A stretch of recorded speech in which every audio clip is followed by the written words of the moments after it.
Hi hello అండి, అందరికీ నమస్తే.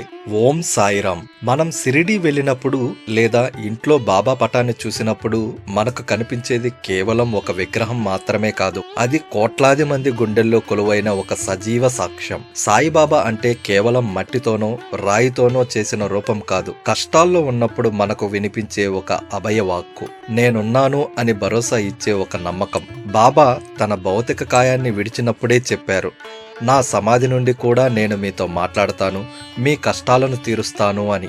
అందుకే ఆయన ఒక విగ్రహం కాదు, మన ప్రతి ఆలోచనలో ప్రతి అడుగులో మనతో నడిచే ఒక జీవించే శక్తి.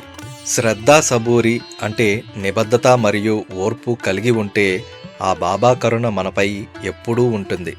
రూపం ఏదైనా భావం ఒక్కటే, అదే సాయి. సాయిబాబా ఒక జీవించే నమ్మకం. ఓం సాయిరామ్. మీకు ఈ ఆధ్యాత్మిక భావం నచ్చినట్లయితే మన ఛానల్ను సబ్స్క్రైబ్ చేసుకోండి.